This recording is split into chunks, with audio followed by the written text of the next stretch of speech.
There is something that feels just fundamentally unfair about the injury to Joel Embiid and the news that he needs surgery to repair, well, I don't know, for lack of a better term, a broken face. It doesn't feel fair that Embiid has been blasting through doubts about his health all year, only to now have to sit out for something just this fluky. And it doesn't feel fair that the guy who collided into him was Markelle Fultz, who just got back on the court after dealing with his own totally bizarre injury saga. Zach Lowe's reporting that Embiid will be out 2 to 4 weeks, which means he could miss some or all of the first round of the playoffs. And that doesn't seem remotely fair to a team that is finally fulfilling the future it has spent years promising. Embiid posted this video from his hospital bed, echoing the sentiments of every Sixers fan. Not good. And certainly this news puts a damper on all that, hey, the Sixers could actually make it to the conference finals this year talk. Philadelphia is just a completely different team when Joel is on the floor. Take a look. When he plays, the Sixers outscore their opponents by more than 11 points for every 100 possessions. That puts them on par with the 2016 Warriors when they won 73 games. So that's good. But when Joel is on the bench, the Sixers have been losing by nearly 4 points. That's basically the same as this year's Knicks, who are, you know, tanking. Oh, and let's not also forget that Joel has a legit Defensive Player of the Year claim as a candidate this season. His overall presence just not going to be replaced by next man up is the bottom line. Still, as much of a downer as this is, it's also possible things aren't quite as bad as they seem. Philadelphia's remaining schedule is still the easiest in the entire NBA. They're still only a half game back of the 3 seed, and that's a position that would set them up for an easier playoff road. There's also still the matter of Ben Simmons, who has been very open about not just wanting to be a rising star, but a superstar. And situations like this, well, these are the moments you start to build that kind of reputation.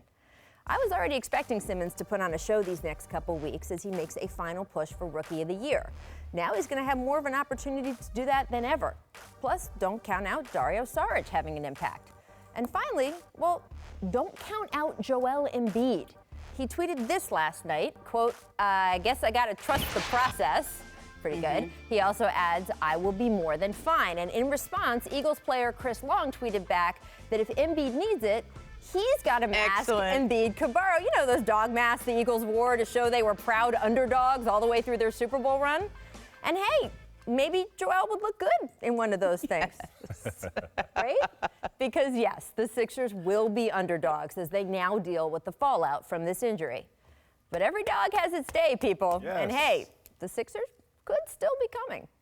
All right, so I don't think this has to be catastrophic. What do you think, Timon? I don't think it's catastrophic. However, I think for long term, they're fine because they have their cornerstone type, franchise guy. Short term, if he can't come back for the playoffs, I don't see them advancing because I think that 4 through 6 or even 4 through 8, I mean, those teams are pretty tough considering we're talking about Philadelphia hasn't been to the playoffs and God knows who knows. It's been 5 years. Yeah, so it's been 5 years and these guys haven't experienced the playoffs, so they're very inexperienced. So if he can't come back, I don't see them moving on at all. When you're around the Sixers, it's very obvious how different a team they are when Joel is out there. Like, they're a special team with him on the court because he's a special player. I mean, you showed that graphic. It's like 11 points better per 100 possessions when he's out there. Do you know what the Rockets are? 9.3 net rating. Okay, like, that's how good they are when he's on the court. And I think when you look at whether he's going to come back, that timeline Zach reported, which makes everyone in Philadelphia nervous to put any kind of a timeline out there, given what's happened with injuries and them the last few years. There's a really big difference between 2 and 4 weeks, right? Playoffs start April 22nd.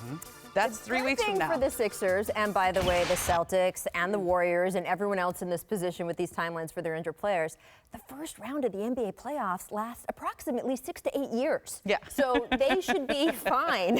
I mean, look, when we say 2 to 4 weeks, 2 to 4 weeks from now, it's actually, it's not even the end of the first round necessarily. He could, even if he goes the full 4, I think could come back for a final Game 6 or Game 7. That's right. And I mean, so we're basically on the same time frame as Steph Curry and as Kyrie Irving, which means the first round of the playoffs could be very interesting.